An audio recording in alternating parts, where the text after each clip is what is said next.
कलिकाल खुटार लिए फिरता,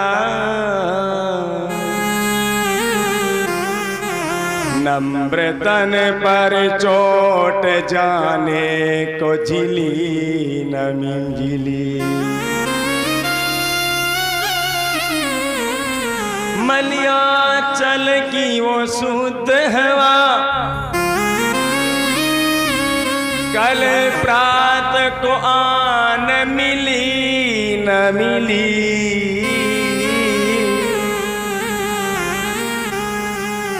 हरि को नाम ले ले हरिओ रसना, हरि को नाम ले ले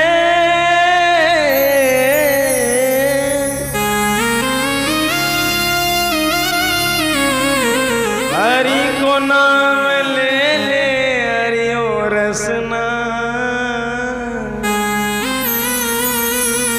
अंत समय में फिर हिली न हिली। इसीलिए तो कहा है, अरे राम भजा जा ए मन मारा लो बीड़ा, अरे मन मारा पापीड़ा। राम भजा सुकाया तेरे जासी, राम भजा जा ए मन मूरख अरे बाबड़ा। राम भजा सुकाया तेरे जासी,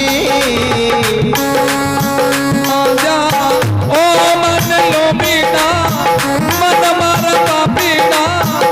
राम भजा सुकाया तेरे जासी, राम भजा जा रे।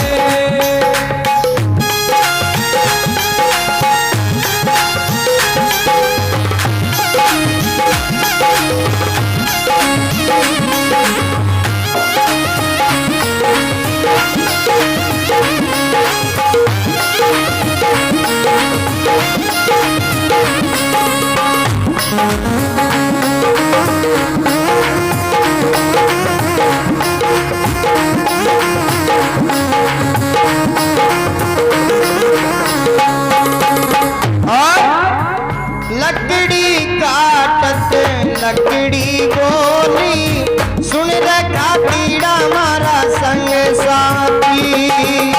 लकड़ी काटत लकड़ी बोली सुन रखा पीड़ा मारा संग साथी। छोटी छोटी लकड़ी काट रखा पीड़ा, छोटी छोटी लकड़ी काट रखा पीड़ा। एक दिन मारे माई चढ़ जासी, राम भजा जा अरे मेरा मन मारा लो बीड़ा। और राम भजा सुकाया अरे जासी, राम भजा जा रे।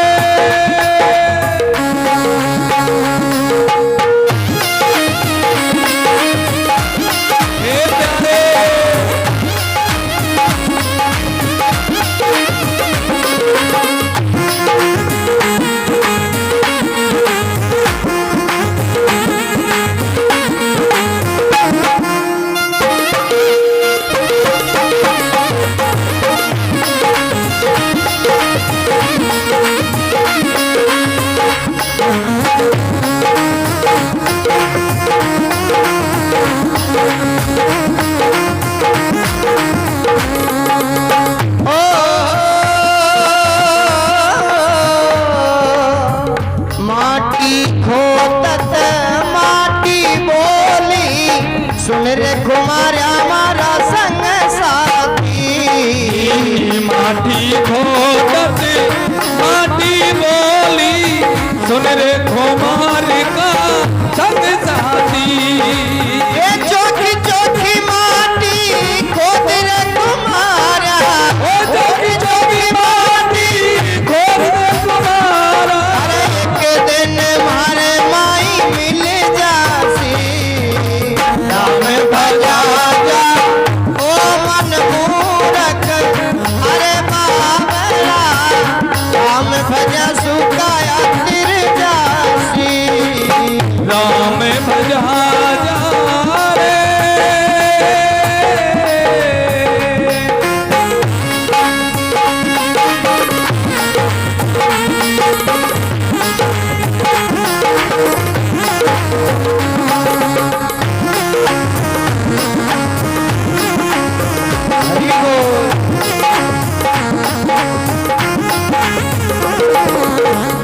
अंतिम लाइनों में बताया,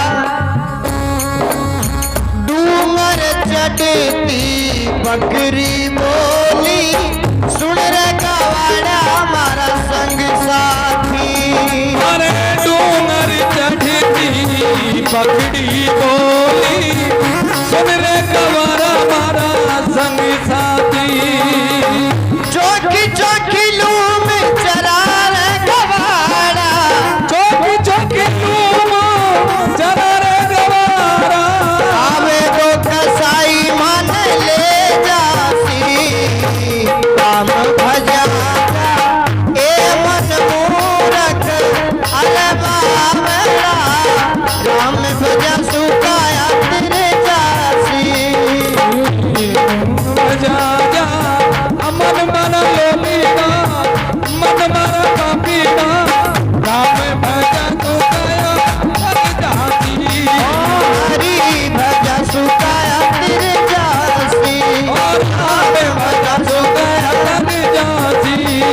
हरी भजना सुकाया तेरे जासी।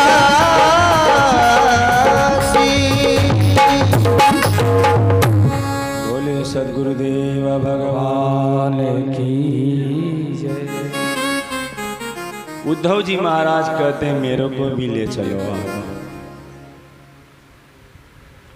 भगवान श्री कृष्ण जी महाराज कहते हैं उद्धव, जब तुम मेरे साथ आया ही नहीं तो साथ जा कैसे सकता है। जीव अकेला ही आता है और अकेला ही जाना पड़ता है इस मार्ग पर। हाँ, लेकिन इस श्राप से मैं तेरे को मुक्त करता हूं। जो यादियों को श्राप लगा है, उस श्राप से मैं तेरे को मुक्त कर रहा हूं। तेरे को जो मैं ज्ञान का उपदेश दे रहा हूं, इस ज्ञान का प्रचार प्रसार करना। तो उद्धव जी महाराज को श्राप से मुक्त रखा प्रभु ने।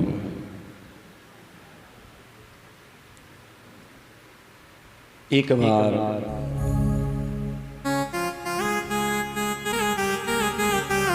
यदुराज के यहाँ दत्तात्रेय जी महाराज पधारे। यदुराजा ने कहा, महाराज आप मस्ती वाले महात्मा हैं, आपको कोई चिंता नहीं, मस्त रहते हो, क्या कारण है। जबकि अधिकांश लोग, संसारी लोग सुख दुख इच्छा अनिच्छा में जलते रहते हैं दिन रात।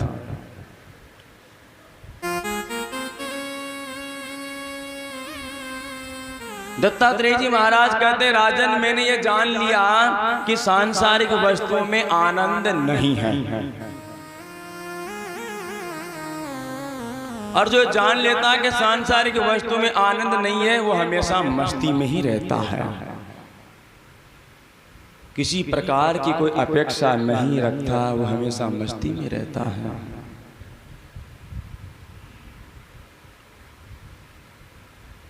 एक गुरु जरूर होना चाहिए राजन,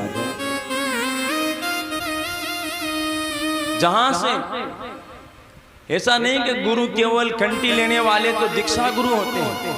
जहां से अपन कंठी लेते हैं, गुरु मंत्र लेते हैं, वो दीक्षा गुरु है।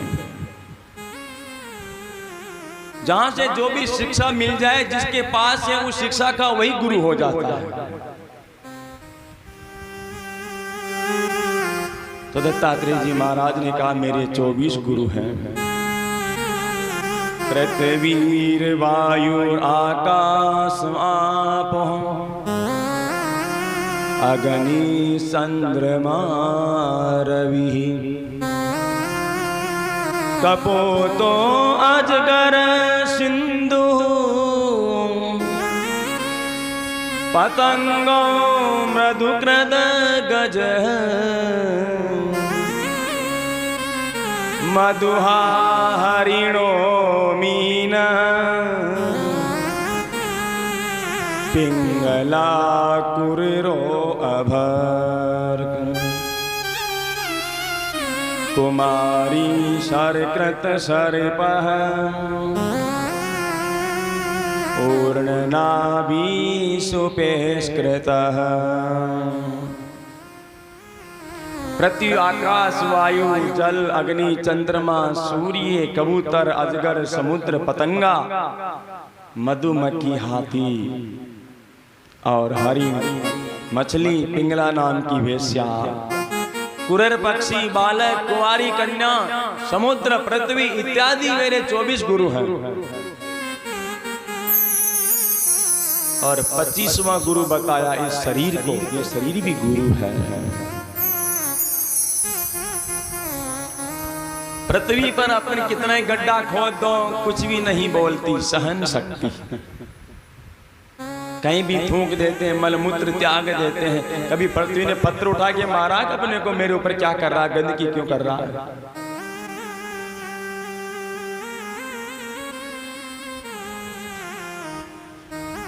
आकाश से मैंने ये सीखा कि आत्मा अविनाशी और सर्वव्यापी है। वायु से मैंने ये सीखा कि वह निरसंग रहती है, संग करे जो उसका करे वो किसी का नहीं करती है। और जल से मैंने ये सीखा शीतलता आप कितना ही गर्म कर दो लेकिन अंत में ठंडा होना ही पड़ता है। इससे अनेक प्रकार के गुरु से उन्होंने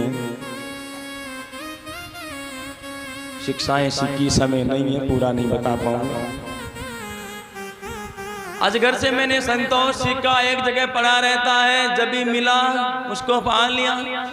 अजगर करे न चाकरी पंछी करे न काम, दास मलु का भेद के सबके दाता राम। मधुमक्खी से क्या सीखा, कभी भी इकट्ठा मत करो, शहद वाला आता है सबको उतार के ले जाता है।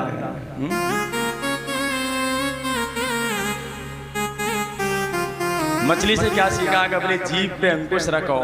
शिकारी एक कांटा लगाता है, उस पे मांस का टुकड़ा डाल के अंदर डाल देता है, उस मांस के लालच में मछली उसमें फंस जाती है। अपनी इच्छाओं पर कंट्रोल रखो।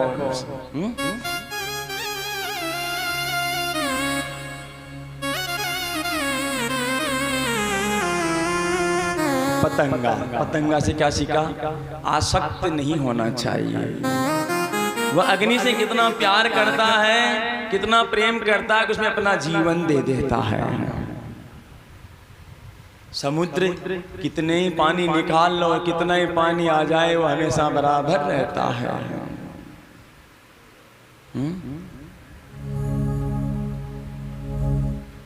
तो कहने का तात्पर्य सुख में सुखी का अनुभव मत करो, ज्यादा खुश मत हो।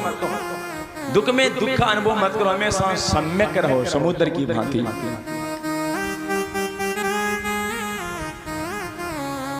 हाथी स्पर्श सुख की लालसा में गड्ढे में गिर जाता है और उसको पकड़ने वाले पकड़ लेते हैं।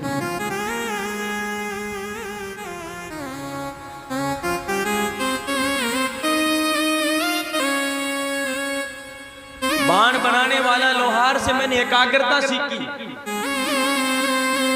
एक लोहार था, वो बाण बना रहा था, वो इतना तन्मय था कि राजा की सवारी बैंड बाजे के साथ निकल गई। बैंड बाजा बज रहा था लेकिन उस लोहार को मालूम ही नहीं चला कब सवारी निकल गई। तो लोहार से सीखा मैंने कि हमेशा एकाग्रता रखो परमात्मा के भजन में।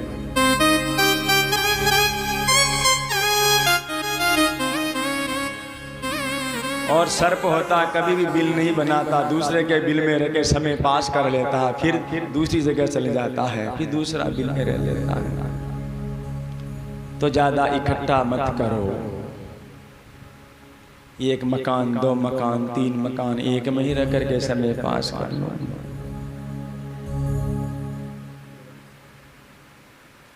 और शरीर कैसे गुरु हैं? जब तक ये जवान है, हम कितना प्यार करते हैं इससे। कोई डव लगाता है, कोई पियर्स लगाता है, नाम ही नहीं आते क्या पता कौन कौन से हैं।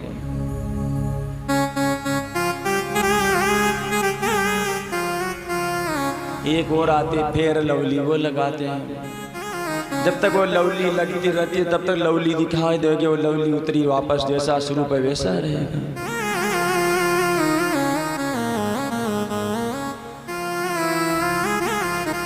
जब तक शरीर जवान है, इसमें शक्ति है, अकड़ है, तब तक हम इससे प्यार करते हैं। बढ़िया बढ़िया बालों में इत्र बुलेर लगाते हैं, अच्छा अच्छा साबुन लगाते हैं, और जब यह शरीर बूढ़ा हो जाता है तो फिर इसी शरीर से नफरत करने लग जाते हैं और कहते हैं ठाकुर जी अब तो उठा लो।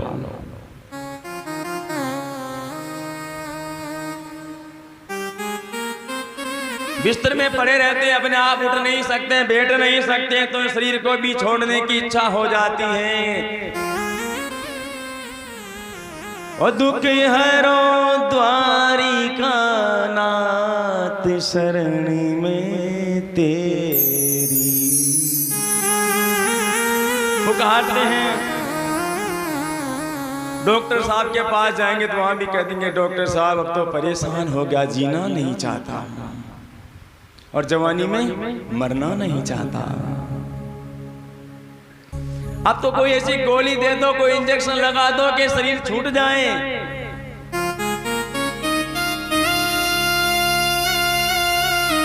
और हमारे साधु संत महात्मा लोग कहते हैं जब ये शरीर छूटता तो कितना दर्द होता है, मालूम है? ऐसे ही नहीं छूटता, ये पंछी है ना इस पिंजड़े को ऐसे ही नहीं छोड़ता है। अपन साधारण व्यवहार में देखते हैं कोई कबूतर ने घर बना लिया, चिड़िया ने घर बना लिया, अपन बार बार हटाते हैं फिर वापस डालता है घोंसला, फिर हटाते हैं फिर वापस डालता, पीछा नहीं छोड़ता।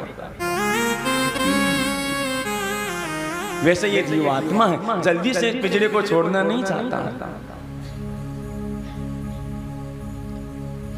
कितना दर्द होता है, 1 करोड़ बिच्छू मिलकर के डंक मारे उतना दर्द होता जब जीव इस शरीर को छोड़ता है।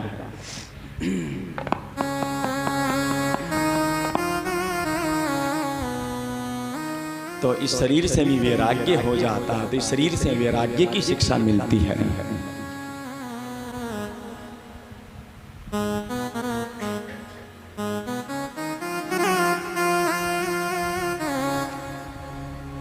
आपस में चर्चा कर रहे हैं। आइए अब यदुकुल का श्रृंगार।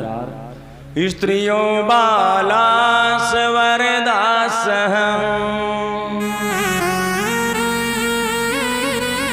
शंकोधारं व्रजन्ति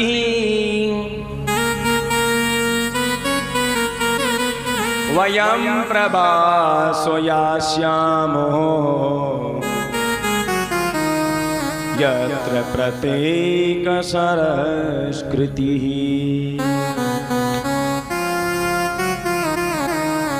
ऐ परीक्षित, अब कन्हैया ने कहा, भगवान श्री कृष्ण ने सभी यादवों से कि चलो शंकोधार तीर्थ में चलते हैं, वहां जाके दान पुण्य करेंगे, भजन करेंगे, नहाएंगे धोएंगे, सब वहां चलेंगे शंकोधार। स्त्रियों बालास पुत्रास, सभी को लेंगे, स्त्रियों को लेंगे, बालकों को लेंगे, पुत्रों को लेंगे, बूढ़े भी चलेंगे। और इस तीर्थ में सरस्वती नदी पश्चिम की ओर बहती है, अब तो दिखाई नहीं देती, भीतर ही भीतर चलती है और समुद्र में जाकर के मिल जाती है। यादव लोगों ने स्नान किया, स्नान करने के बाद दान किया और फिर मदिरा का पान कर लिया। और समुद्र के किनारे अरा नाम की घास उगी हुई थी। ये अरा घास किसकी थी? मूसल को चूर्ण बना करके फेंका था, उस मूसल से अरा घास उत्पन्न हो गई। बाकी का जो टुकड़ा था उसको मछली निगल गई और उस मछली को एक मछुआरे ने निकाल लिया और अपने धनुष जो बाण होता है उसकी नोक के आगे लगा लिया घिस करके।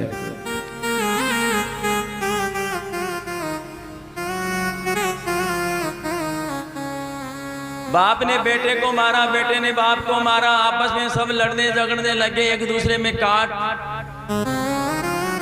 काटना पीटना मारना सब चालू हो गया। नशा किया, नशा नाश की जड़ है।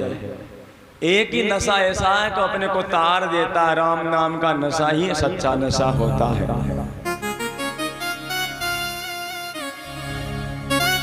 आपस में लड़ने लगे तो बलराम जी महाराज आए, प्रभु मैं आपका बड़ा भाई बनकर के आया, मेरे को बड़ा भाई बनने का अवसर दिया आपने बहुत बड़ी कृपा करी। राम अवतार में छोटा भाई बनाता है, इस समय आपने मेरे को बड़ा भाई बनाया। आपकी अनंत अनंत कृपाएं प्रभु। अब समय हो गया है मेरे जाने का। बलराम जी महाराज ने शेषा अवतार धारण किया, ठाकुर जी के चरणों में प्रणाम किया और समुद्र में प्रवेश कर गए। बोले श्री बलराम जी महाराज की जय।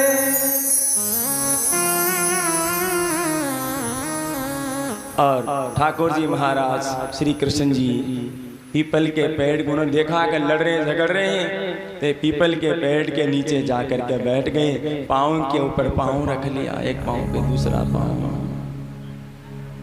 उनके चरणों में जो पद्म था वो चमक रहा था।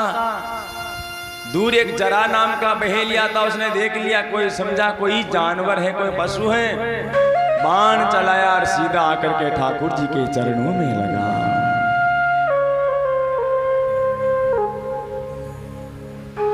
दौड़ करके आता है कि कोई देखूं कौन सा है, कोई जानवर कौन सा है, वो हिरण है, शेर है। आके देखा तो भगवान श्री कृष्णचंद्र के चरणों में वो बाण लगा हुआ है। चरणों में गिर पड़ा, हे प्रभु मेरे को माफ करो, मेरे से गलती हो गई,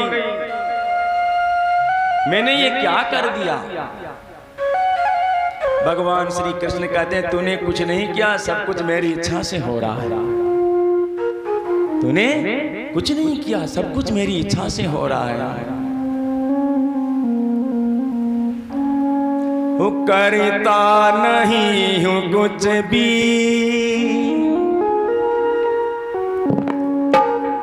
करता नहीं हूँ कुछ भी, सब काम हो रहा है। करता नहीं हूँ कुछ भी, सब काम हो रहा है।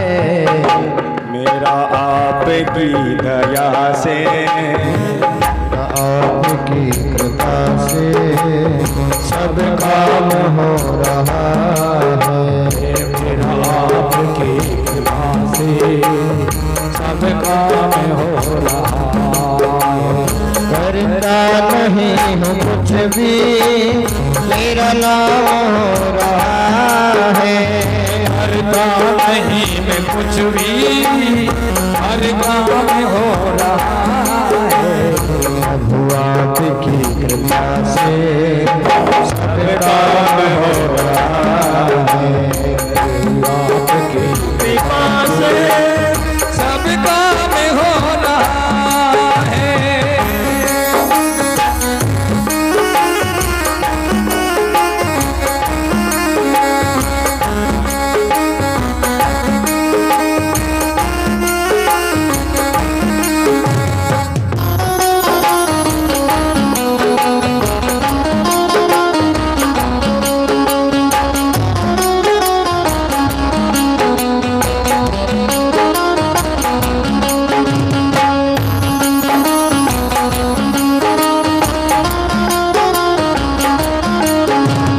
पतिवार के बिना ही मेरी नाव चल रही है। पतवार के बिना ही मेरी नाव चल रही है। हैरान है जमाना मंजिल में मिल रही है। हैरान है जमाना मंजिल भी मिल रही है। हो तुम कन्हैया, करते हो तुम कन्हैया, मेरा नाम हो रहा है। आपकी कृपा से सब काम हो रहा है। प्रभु आपकी कृपा से सब काम हो रहा है। मेरा आपकी कृपा से सब काम हो रहा है।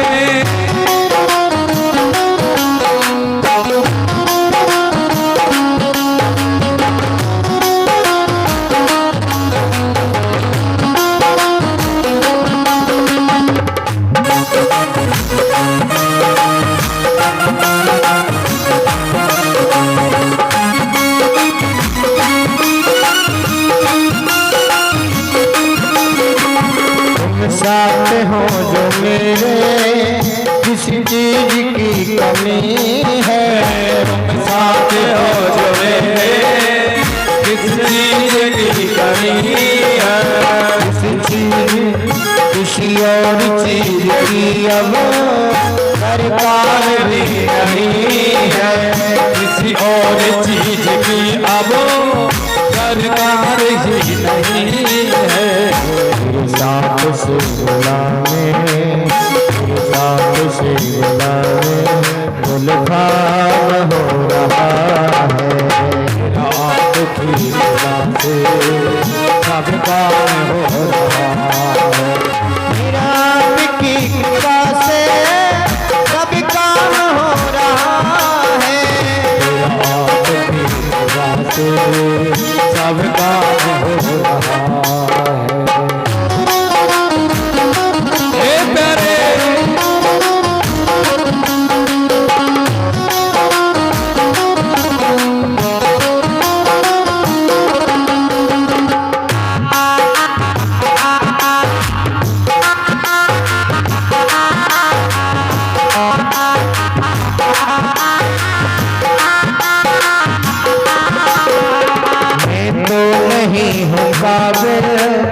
तेरा प्यार कैसे पाए, मैं तो नहीं काबिल तेरा प्यार कैसे पाऊं, मैं तो नहीं हूँ काबिल तेरा प्यार कैसे पाऊं, मैं तो नहीं हूँ काबिल तेरा प्यार कैसे पाऊं, टूटी हुई वाणी से गुणगान कैसे गाऊं, टूटी हुई वाणी से गुणगान कैसे गाऊं, तेरी ही प्रेरणा से, तेरी ही प्रेरणा से सब कमाल हो रहा है, मेरा आपकी कृपा से सब काम हो रहा है, मेरा आपकी कृपा से सब काम हो रहा है।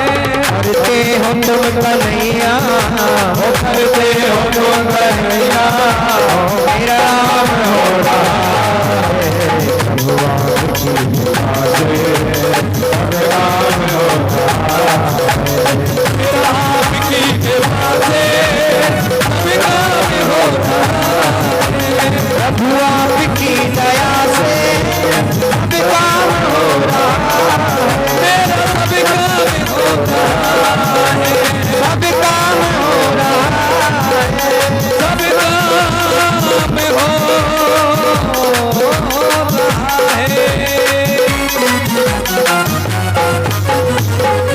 बोले द्वारिकाधीश की जय हो। हम कुछ भी नहीं करते हैं और कर भी नहीं सकते, करना चाहे तो भी हमारे मन में अहंकार होता कि ये मैं कर रहा हूं, और ये अहंकार ही पतन का कारण बनता है। अपन उसकी इच्छा के बगैर कुछ भी नहीं कर सकते, जो भी करता वह स्वयं करता, वह करवाता है। तो जरा तूने बाण नहीं मारा, मेरी इच्छा से ही सब कुछ हुआ है। अपना हिसाब बराबर हो गया। रामावतार में तू बाली था, मैं राम था, मैंने छुप कर तेरे को बाण मारा था, आज तूने भी छिप कर बाण मार दिया। किसी का हिसाब नहीं रखता मैं। वो जरा कहता, महाराज रामावतार में आपने मेरे बाण मारा तो मेरा उद्धार हुआ, लेकिन इस बार उद्धार कैसे गा, उल्टा काम हो गया, बाण मैंने मार दिया आपके। तो भगवान कहते हैं, जरा मां बेजी रही त्वम उत्तिष्ठ,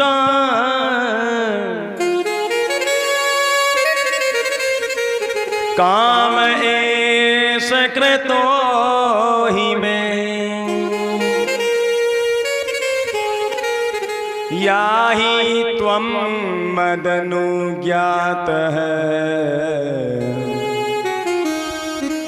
स्वर्गं सुकृतिनां पदम्।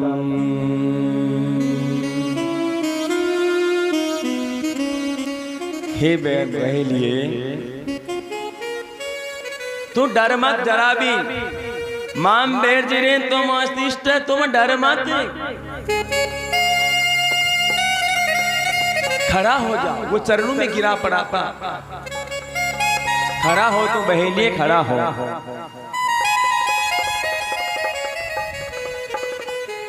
काम ऐस कृतो ही में। अरे ये तूने तो मेरे मन का काम किया है, तेरे मन का काम नहीं है। जो मैं चाहता था वो तूने किया है। बहेलिए उठ जा, तू डर मत, खड़ा हो जा, जा मेरी आज्ञा से। याहि त्वं मदनुज्ञातः,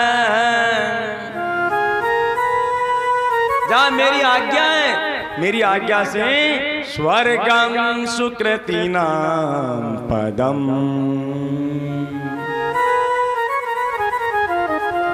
मेरी आज्ञा से तू स्वर्ग लोक में जा, जिस लोक की प्राप्ति के लिए लोग छटपटाते हैं, कहीं कहीं पुण्य करते हैं, जिस लोक में पुण्यवान लोग रहते हैं उस लोक में तू जा और निवास कर। स्वर्ग लोक की प्राप्ति पुण्यवानों को होती है। और स्वर्ग कैसा होता है? जैसे कोई एक जेलर था, वो जेलर जेल में जाता है, किसी कैदी की काम से या उसके आचरण से प्रसन्न हो गया जेलर, प्रसन्न होकर के कहता है कि मैं तेरे को इनाम दूंगा। जेलर कैदी बड़ा प्रसन्न हुआ, आज तो इनाम मिलने वाला है। उस कैदी के हाथ में लोहे की जंजीरें लगा रखी थी जेलर ने। तो जेलर ने क्या किया, वो लोहे की जंजीर काट करके सोने की जंजीर पहना दी।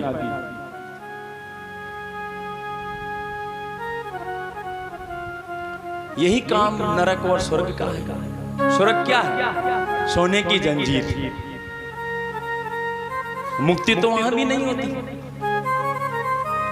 जब तक आपके अकाउंट में पैसा है तब तक मैनेजर देता रहता है बैंक में से निकाल करके।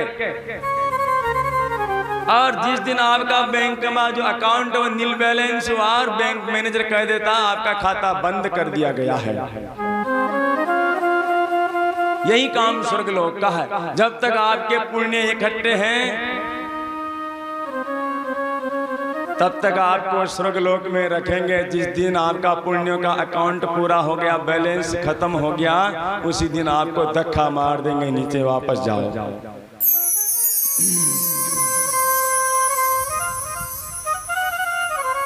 तो स्वर्ग की इच्छा नहीं करनी चाहिए, इच्छा करे कि हमको भक्ति मिले। और परमात्मा के नजदीक जाने की इच्छा भी नहीं करते भक्त लोग, क्योंकि नजदीक जाते हैं तो प्रेम खत्म हो जाता है। दूर से जो प्रेम रहता है वो नजदीकी में नहीं रहता है। दूर रहे सो फूल बराबर, दूर रहे सो फूल बराबर, घर रहे सो आधो। दूर रहे सो फूल बराबर, घर रहे सो आधो। आगे बोल जाऊं। और घर जवाई गदा बराबर, जब चाहे जदला दो, जब चाहे जदला दो।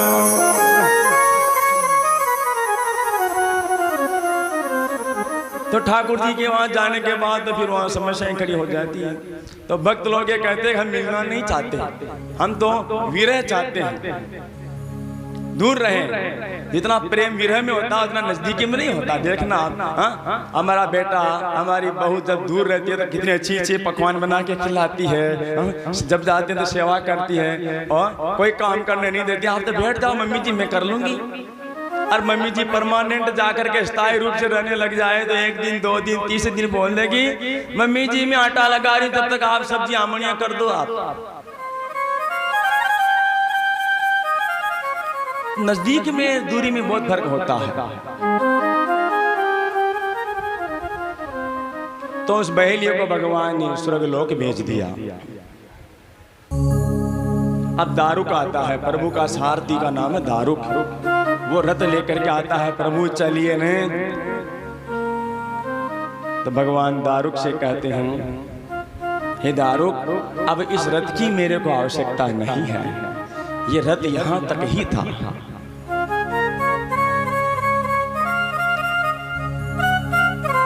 दारुक गिड़गिड़ा गया, चरणों में पड़ा, बार बार वंदन किया, प्रभु ऐसे मत कहो, मैं आपका सारथी बना।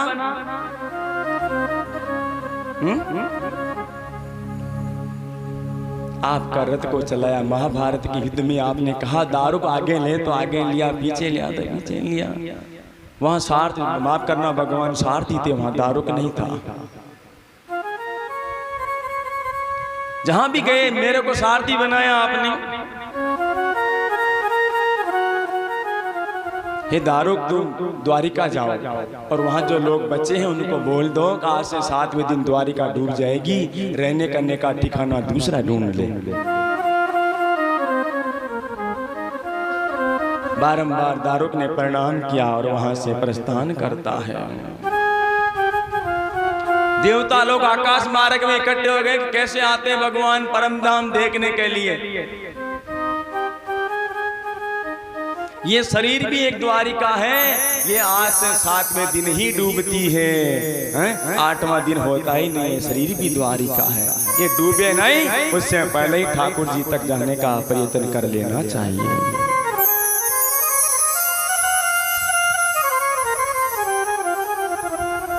ठाकुर जी महाराज 125 वर्ष के हो गए, लेकिन एक भी बाल सफेद नहीं हुआ, नजर कमजोर नहीं हुई जैसे आज का चश्मा लगा बैठे। एक भी झुर्री नहीं आई, बूढ़ापा बिल्कुल नजदीक नहीं आया। 11 वर्ष तक गोकुल में लीला करी ठाकुर जी ने, 14 वर्ष तक मथुरा में रहे, 100 वर्ष तक द्वारिका में रहे।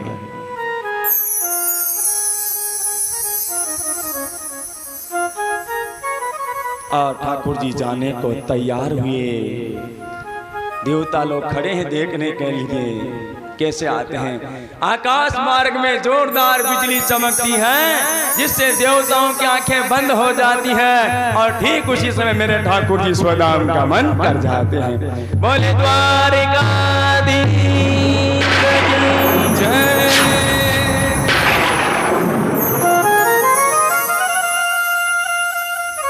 ठाकुर जी सभी जगह है, लेकिन उनकी लीला का समय पूरा हो गया था, इसलिए उन्होंने जाने का आभास कराया, बल्कि जाते नहीं हैं।